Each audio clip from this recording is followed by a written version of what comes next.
A man wearing a worn t-shirt and dusty boots walked into a luxury car dealership. Within minutes, the sales manager called security to have him removed. She told him he didn't belong there. She handed him a list of cheaper dealerships. She laughed with a colleague about yet another time waster. What she didn't know was that the man she had just humiliated was Clint Eastwood, and 3 weeks earlier he had quietly purchased the entire dealership. He wasn't there to buy a car. He was there to see how his employees treated people when they believed no one important was watching. And what he would discover would change everything. The California sun hung high over Westlake that warm afternoon, casting long shadows across the polished concrete of the elite auto gallery parking lot.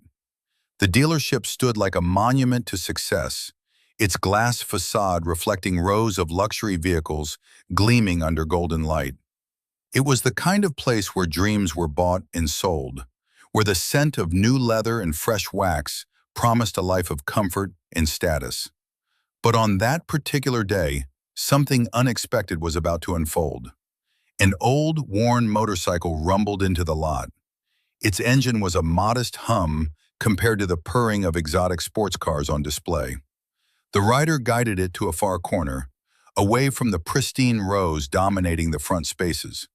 He shut off the engine and remained seated for a moment, taking in the scene before him. Clint Eastwood removed his helmet and ran a hand through his wind-tousled hair. His beard was sparse, streaked with gray, and his eyes carried that calm intensity that had defined him for decades. But today there were no cameras, no directors shouting, "Action!" No red carpets waiting. Today he was just a man in a simple gray t-shirt, faded jeans, and worn leather boots that had seen better days. He had purchased this dealership 3 weeks earlier. It was part of a broader investment portfolio, yes, but more than that, it was personal. Clint had always believed that the way a business treats its customers says everything about its soul. He had heard rumors about this place, whispers of excellent sales numbers but questionable service. So he decided to see for himself, not as the new owner, but as an ordinary man walking through the door. Clint swung his leg off the motorcycle and tucked the helmet under his arm. He paused, glancing down at his outfit. The t-shirt had a small hole near the hem. His jeans were wrinkled from the ride. His boots were dusty. Perfect, he thought, exactly how I want to look. As he walked toward the entrance, heat rising from the asphalt, he noticed a group of employees visible through the glass doors. They stood near reception, laughing about something. Their body language was relaxed and casual.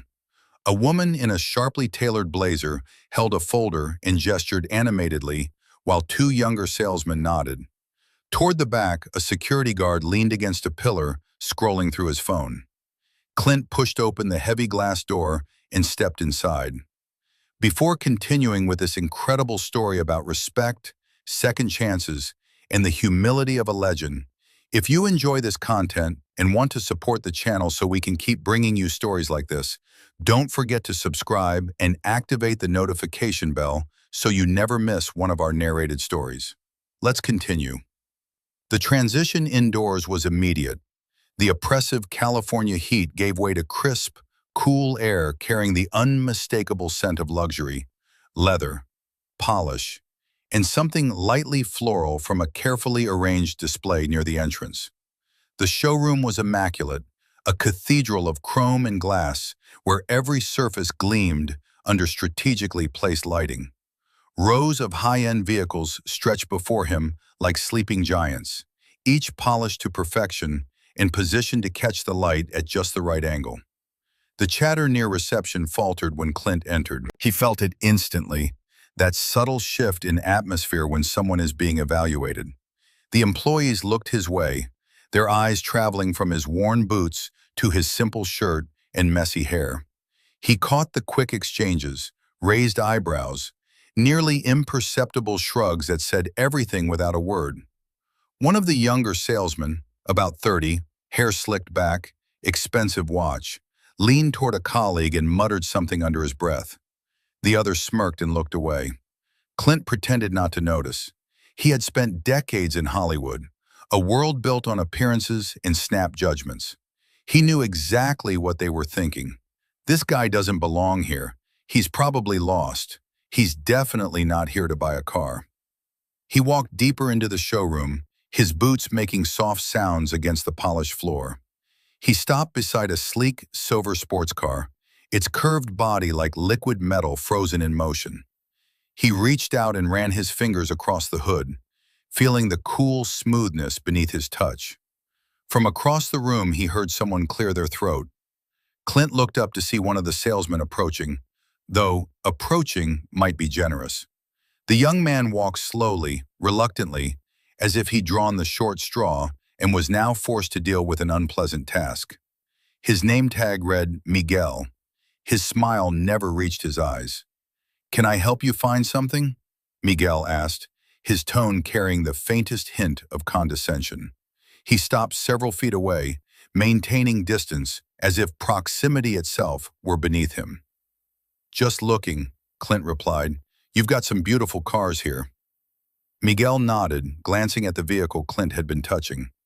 "That's the new model, very popular with our clientele. Starting price is around 200,000 euros. He let the number hang in the air, watching for a reaction. Clint simply nodded. "That's quite a car." "Yes, well," Miguel shifted his weight. "Most of our inventory is in that range. We cater to a very specific clientele." Before Clint could respond, another employee called from across the showroom. "Hey, Miguel, your client from La Moraleja is on the line. Something about interior options." Miguel's demeanor changed instantly. His posture straightened. His smile became genuine. "I'm coming," he called back. Turning to Clint with a dismissive gesture, he added, "Feel free to look around. Someone will assist you if you have any questions." And with that, he practically jogged toward the back office. Clint watched him go, his expression calm but observant. The exchange had been brief, but it told him everything he needed to know about how this dealership operated when no one important was watching. He continued strolling through the showroom, occasionally stopping to examine a vehicle or read a spec sheet. The other employees remained clustered near reception, making no effort to approach him. From time to time, he caught them glancing his way, but no one offered help. No one smiled. No one said, "Welcome." At one point, a well-dressed couple entered the dealership. The man wore a tailored suit, the woman a designer dress. Instantly, the atmosphere shifted. Two salesmen practically sprinted across the showroom to greet them. Smiles appeared. Hands were shaken. The couple was escorted toward the most expensive section with reverence usually reserved for royalty. Clint observed from beside a display, leaning against a pillar. The contrast was impossible to ignore. He had been in the dealership nearly 15 minutes, and not a single person had genuinely engaged with him. But Clint was patient. He hadn't come for confrontation. He had come for understanding. He made his way toward the back of the showroom, where an imposing SUV sat beneath a banner proclaiming it the flagship model. It was massive, powerful, the kind of vehicle that demanded attention. He walked around it slowly, admiring the craftsmanship despite the circumstances. That's when he heard the sharp click of heels against the floor. Someone was approaching. And from the confident rhythm of those steps, Clint knew this would not be another dismissive encounter. He straightened and turned to see a woman walking toward him with the kind of purpose that suggested she was accustomed to being in charge. She was perhaps in her mid-40s, with sharp features and an even sharper gaze. Her blazer was impeccably tailored, her heels polished to a mirror shine. A folder was tucked under her arm. Her expression, though technically polite, carried an undercurrent of something far less welcoming. Her name tag read, Victoria Sterling, Sales Manager. She stopped a few feet from Clint, her eyes conducting a swift assessment. Unlike the others, she did not look away. She held his gaze. Her smile was tight, her posture rigid. "Good afternoon," she said, her voice cool and professional. "Can I help you with something?" Clint inclined his head slightly and offered a courteous smile. "Just looking," he said. "You have an impressive collection here." Victoria's eyes flicked down to his worn boots, his simple shirt, his wind-tousled hair. Something shifted behind her gaze, calculation forming, judgment settling. "I see," she said slowly. "Very well. Welcome to Elite Auto Gallery. We pride ourselves on offering only the finest vehicles to our distinguished clientele." She emphasized certain words in a way that made their meaning unmistakably clear. The afternoon sun continued pouring through the glass walls of the showroom, illuminating the vehicles in pristine splendor. Somewhere in the back, Miguel was discussing interior options with his client from La Moraleja.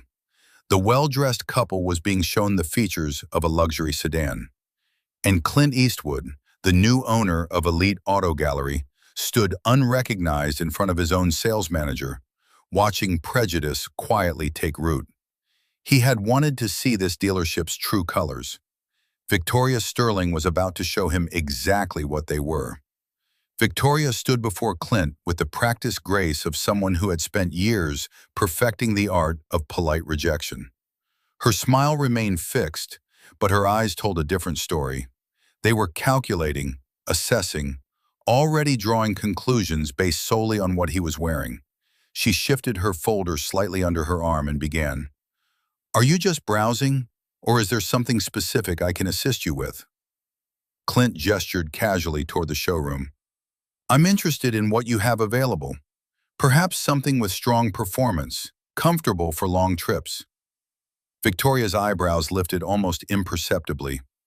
"Long trips," she repeated, as if the concept itself were amusing coming from him. "Well, our vehicles certainly excel in that area. However, I should mention that most of our inventory begins well into six figures." She paused, letting the words settle like a test. "We typically work with clients who have been pre-qualified through our financial services department. It's standard practice. We find it saves everyone time and avoids uncomfortable situations later." Clint nodded thoughtfully. "That sounds reasonable. And what if I told you I'm ready to make a decision today?" For a moment, something flickered across Victoria's face. Surprise, or perhaps irritation at having her script interrupted. She recovered quickly, her smile tightening slightly. "I appreciate the enthusiasm," she said carefully, "but these are significant purchases. Most of our clients take weeks, sometimes months, before finalizing a decision. We're not the kind of dealership where someone walks in off the street and drives away the same day." The implication hung heavy and unmistakable between them. "I understand," Clint said calmly, "but I'd still like to look around. Maybe sit inside a few vehicles. Get a feel for what you have." Victoria's expression shifted. The polite facade began to crack, revealing something harder beneath. She glanced around the showroom before leaning in slightly. "Look," she said, lowering her voice to a confidential tone. "I've been doing this for nearly 20 years. I can usually tell within the first minute whether someone is a serious buyer or just someone who wants to sit in expensive cars and take pictures for social media." Clint held her gaze steadily. "And which category do you think I fall into?" Victoria didn't answer directly. Instead, she reached into her folder and pulled out a single sheet of paper, handing it to him with a practiced motion. "I took the liberty of preparing some alternatives that might be more suitable for your situation. There's a dealership about 25 kilometers from here that specializes in very reliable used vehicles, much more accessible price points." Clint looked at the paper but didn't take it. He could see the printed list. Used sedans, older model SUVs, vehicles costing a fraction of anything in this showroom. "That's very thoughtful," Clint said, a trace of something unreadable in his voice. "But I think I'll keep looking here if you don't mind." Victoria's jaw tightened. She lowered the paper, her patience visibly thinning. "Sir," she said, the word now edged with steel, "I'm trying to be helpful. I'm trying to spare you an embarrassing situation. These vehicles aren't toys. They're serious investments for serious people." Clint remained still, his expression unchanged. "And what makes you think I'm not serious?" Before Victoria could respond, Clint turned and walked toward the silver sports car he had admired earlier. It sat on a slightly raised platform, gleaming beneath the showroom lights. He approached it slowly, appreciating the engineering reflected in its curves, and placed his hand on the door handle. "Excuse me," Victoria's voice sliced through the air. She had followed him, her heels clicking sharply across the polished floor. "I'm going to have to ask you not to touch the vehicles," she said firmly. "These are display models. Fingerprints, scratches, any kind of damage would be extremely costly." Clint looked at her, his hand still resting on the handle. "I just wanted to see the interior." "The interior is exactly what you'd expect from a vehicle of this class," Victoria replied coolly. "Leather seating, advanced technology, premium materials. If you'd like more details, I can print you a specification sheet to take home." Clint slowly removed his hand from the door and turned to face her fully. "You mentioned you've been doing this for 20 years, he said quietly. "In all that time, have you ever been wrong about someone?" Victoria blinked, momentarily thrown by the question. "Wrong?" "Yes," Clint continued. "Have you ever looked at someone, made a judgment based on what they were wearing, and later discovered you were completely mistaken?" For a brief instant, something flickered in her eyes, but it disappeared just as quickly, replaced by the familiar mask of professional certainty.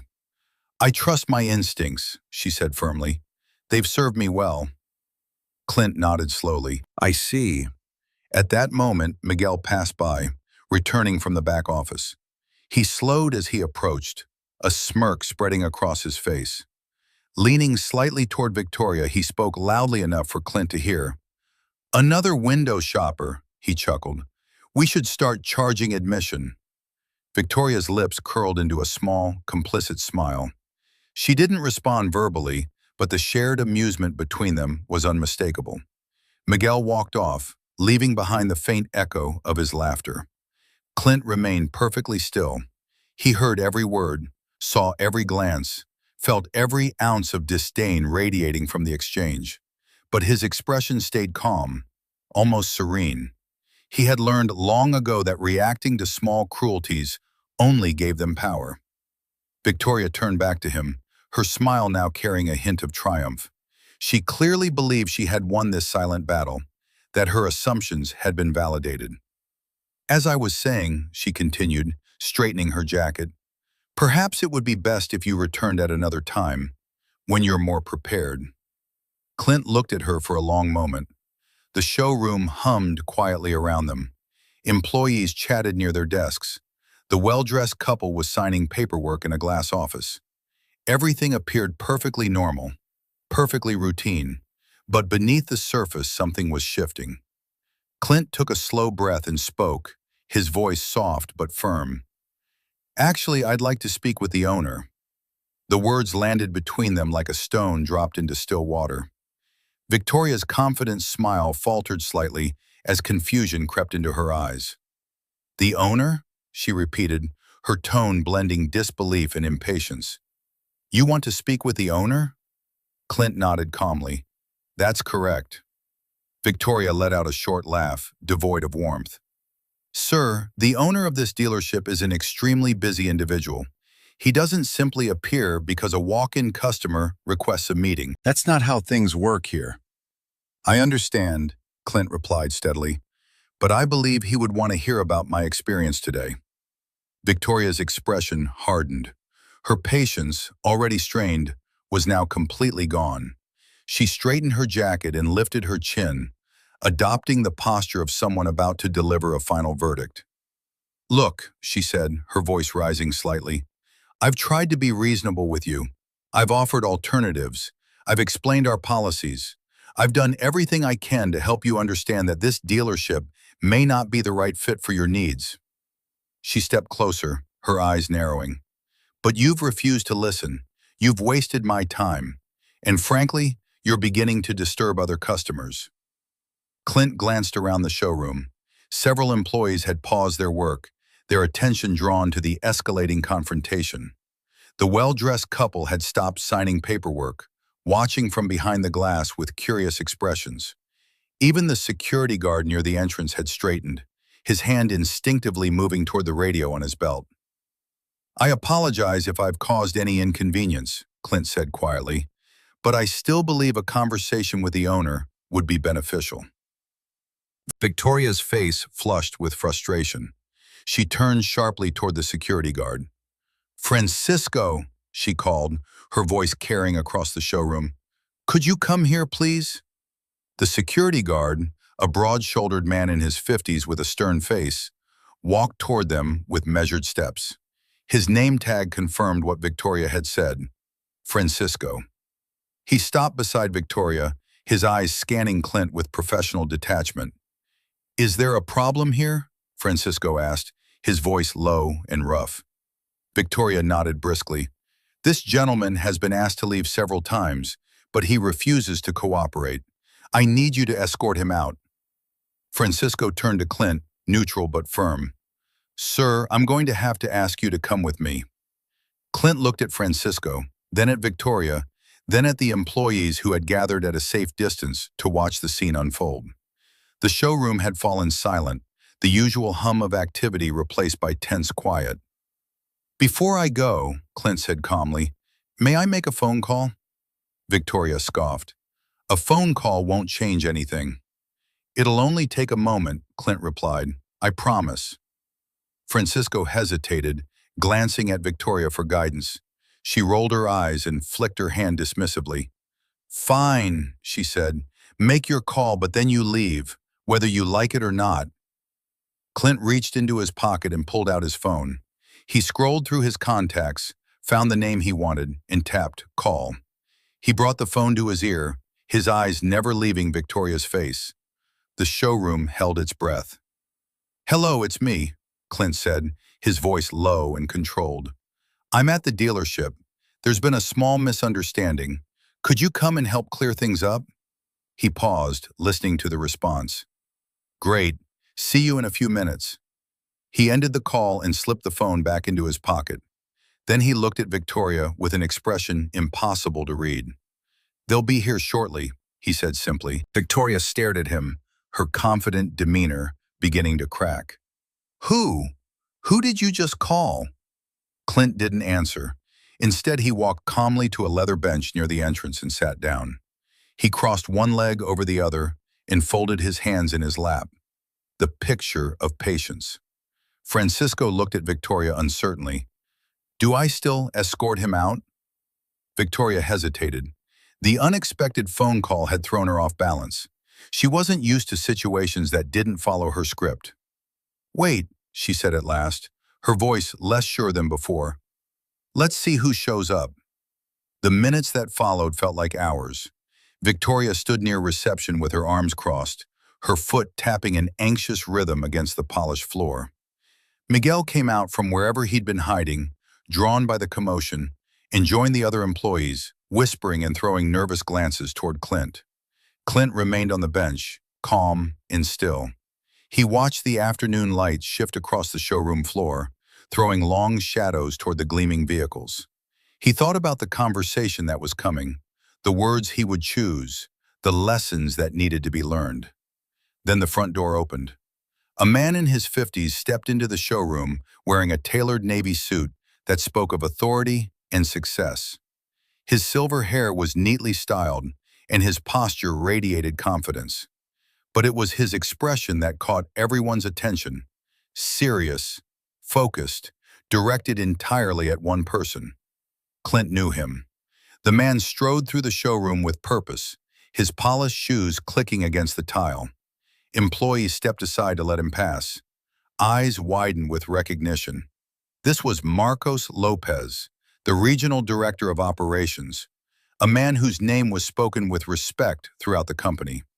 Marcos stopped in front of Clint and extended his hand. A warm smile lit his face. "Mr. Eastwood," he said, his voice carrying through the silent showroom. "It's a pleasure to see you. I apologize for any inconvenience you may have experienced." Clint stood and shook his hand firmly. "Thanks for coming, Marcos. I appreciate it." The room was utterly silent.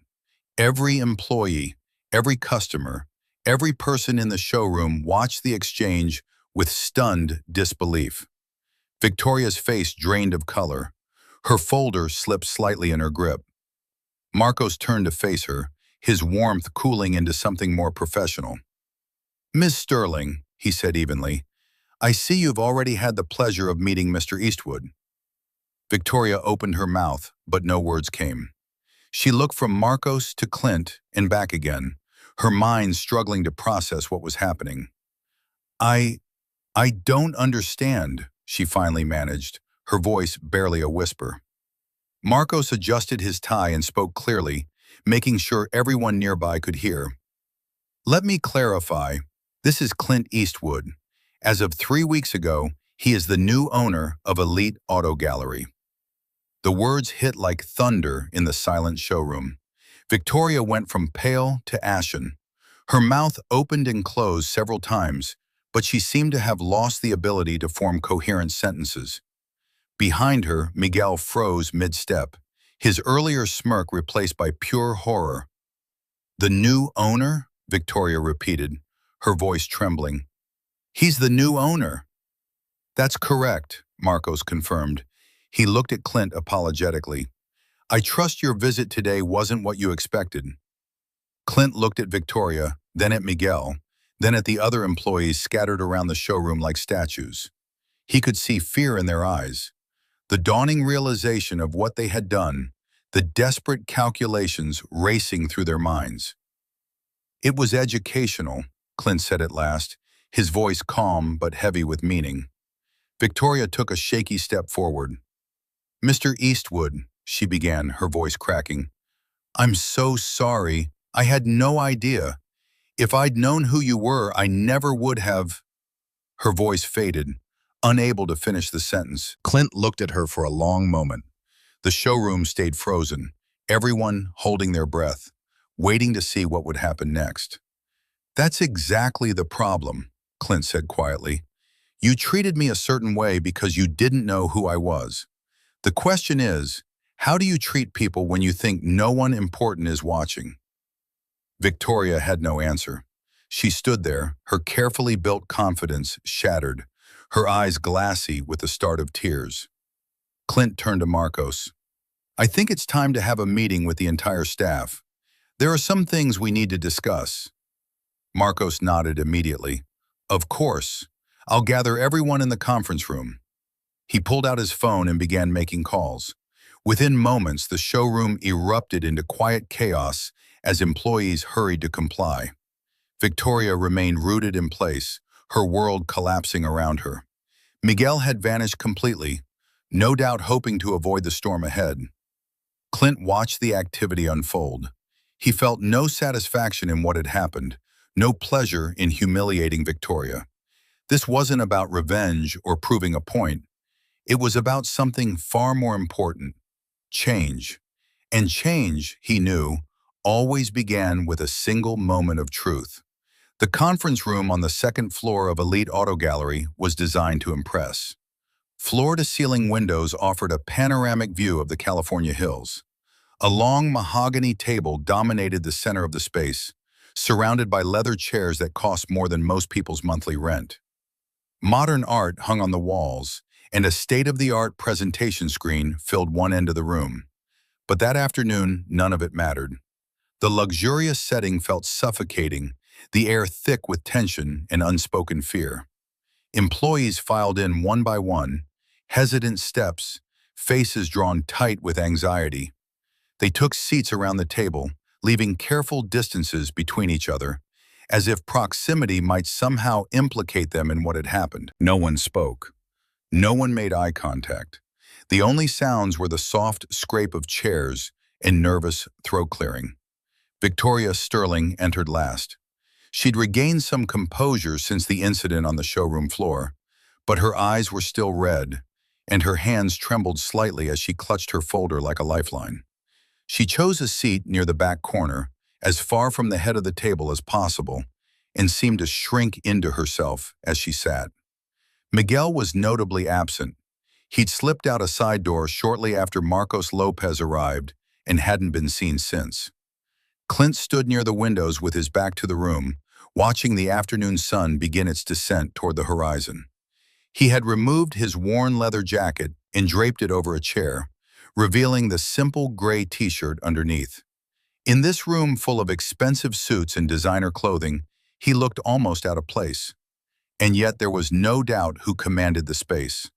Marcos Lopez stood near the door, his expression unreadable as he surveyed the gathered staff.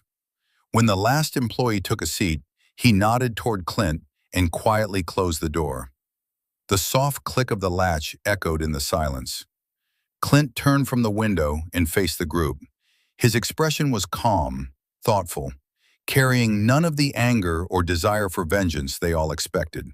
He walked slowly toward the head of the table, but he didn't sit down. Instead, he lightly placed his hands on the back of a chair and looked at each person in turn. "Thank you all for being here," he began, his voice soft but clear. "I know this isn't the meeting any of you expected to have today. To be honest, it's not the meeting I expected either." He paused, letting the words settle over the room. "My name is Clint Eastwood. 3 weeks ago, I became the owner of this dealership. I didn't announce my visit today because I wanted to see something. I wanted to understand the culture of this place, the way people are treated when no one thinks it matters." Some employees shifted uncomfortably in their seats. Someone coughed nervously. Clint continued, his tone steady. "What I experienced today was disappointing, but I want to be clear about something. I didn't call this meeting to humiliate anyone. I didn't come here looking for someone to punish. I came because I believe in the potential of this place and in the people who work here." He began walking slowly around the table, his footsteps soft against the carpet. "Let me tell you a story," he said. "When I first arrived in Los Angeles, I was young, broke, and completely unknown. I slept in my car for weeks because I couldn't afford rent. I wore the same clothes day after day because that was all I had. And everywhere I went, people looked at me and made assumptions. They saw a nobody, a dreamer who would never amount to anything." The room was completely silent. Every eye was fixed on Clint as he spoke. "I remember walking into places and being ignored. I remember security guards following me, assuming I was going to steal something. I remember the looks, the whispers, the way people dismissed me without even taking the time to learn my name." He stopped walking and turned to face the group. "Those experiences stayed with me. They shaped who I am today, and they taught me something important. The way you treat someone when you think they have nothing to offer says everything about who you really are." A young sales associate near the center of the table shifted in his seat. His name tag read Javier, and his face was flushed with emotion. "Mr. Eastwood," Javier said hesitantly, his voice barely above a whisper. "I saw what happened in the showroom. I saw how Miss Sterling and Miguel treated you, and I didn't say anything. I just stood there watching." He lowered his gaze to his hands, shame evident in every line of his posture. "I should have stepped in. I should have said something, but I was afraid of making waves, afraid they wouldn't like me, and I'm sorry for that." Clint looked at Javier for a long moment, then nodded slowly. "I appreciate your honesty," he said. "It takes courage to admit when we failed to act. The question now is, what do we do with that awareness?" Another employee, a woman in her 30s with kind eyes and nervous hands, spoke up. "I've seen it happen before," she admitted quietly. "Customers who don't look wealthy being dismissed or treated poorly.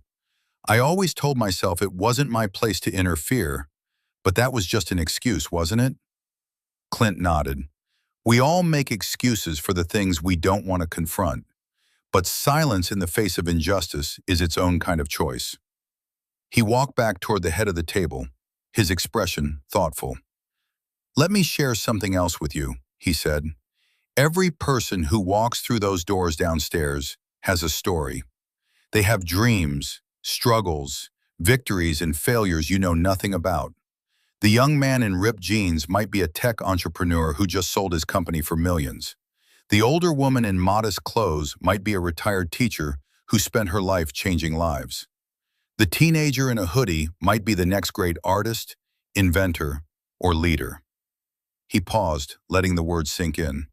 But here's the thing. Even if none of that were true, even if the person walking through that door truly had nothing, they would still deserve to be treated with dignity. They would still deserve respect. Because respect isn't something people have to earn. It's something they deserve simply for being human.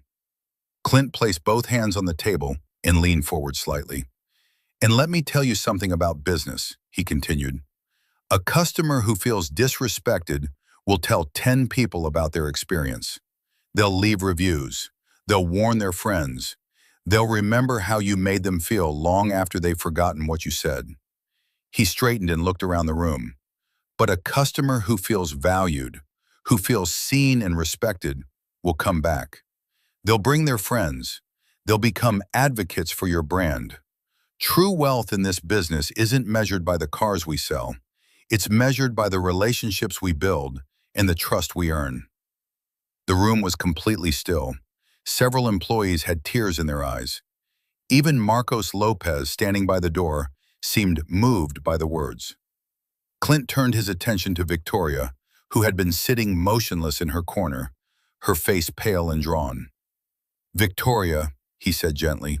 She looked up, her eyes shining with held-back tears. "Yes," she managed, her voice breaking. Clint walked toward her, stopping a few feet away. His expression was neither angry nor vindictive, just deeply serious. "I want to ask you something," he said, "and I want you to answer honestly." Victoria nodded, unable to speak. "If I hadn't been the owner," Clint continued, "if I had just been an ordinary person who looked exactly the way I look today, how would you have treated me?" Victoria's lips trembled. She opened her mouth to respond, but no words came out. The silence stretched heavy and oppressive. "Would you have given me the same respect you would give someone in an expensive suit? Would you have listened to what I had to say? Would you have treated me like a human being worthy of your time and attention?" Tears finally spilled down Victoria's cheeks in silent streams. She shook her head slowly, her voice barely audible. "No," she whispered, "I wouldn't have." Clint nodded, his expression unchanged. "Your silence," he said quietly, "has already answered more than your words ever could." He turned back to address the entire room. "This isn't about what happened to me today. I've faced worse, and I'll face worse again. This is about the culture we create, the values we uphold, the kind of people we choose to be when we think no one is watching." He looked around once more. "From this moment forward, things will change at Elite Auto Gallery. We are going to build a culture where every customer is treated with respect, regardless of how they look, how they dress, or what car they drive. We're going to create an environment where integrity matters more than sales numbers, and where doing the right thing matters more than making a quick profit." He straightened and took a slow breath. "I believe in second chances. I believe people can change if they truly want to. But change requires accountability. It requires facing the truth about ourselves, even when that truth is painful." The afternoon sun had shifted, casting long golden rays through the conference room windows. The employees sat in reflective silence, each processing what they had heard, examining their own actions, their own choices, their own failures. Clint walked back toward the window, his silhouette framed against the fading light. "Tomorrow," he said, "we begin again. But before we move forward, there are decisions to be made, consequences that must be addressed." He turned to look at Victoria, whose head was bowed, her shoulders trembling with silent sobs. "Victoria," he said, his voice neither harsh nor gentle, simply honest, "I would like to speak with you privately. There are things we need to discuss about your future here." Victoria nodded without looking up, her hands clasped tightly in her lap. "The rest of you," Clint continued, addressing the room, "take some time to think about what we discussed today. Ask yourselves what kind of person you want to be, what kind of legacy you want to leave. And when you return tomorrow, come back ready to be better than you were today." He nodded toward Marcos, who opened the conference room door. "That's all for now. Thank you for listening. The employees rose slowly, their movements restrained, their expressions thoughtful. They filed out of the room in silence, each carrying the weight of Clint's words. Some glanced back at Victoria, who remained seated in her corner, waiting for the conversation that would determine her fate. When the last employee left, Marcos closed the door behind them, leaving only 3 people in the room: Clint, Victoria, and the heavy silence of accountability. Outside the windows, the sun continued its descent, painting the sky in shades of orange and gold. And in that quiet conference room, on that unforgettable afternoon, the real work of change was just beginning. If this story about humility, respect, and the power of a second chance touched your heart, and if you enjoyed seeing how even the greatest legends stay grounded, don't forget to subscribe to the channel. Your subscriptions help us continue finding and sharing incredible stories like this one. Leave a like if you enjoyed the video, and tell us in the comments what you think.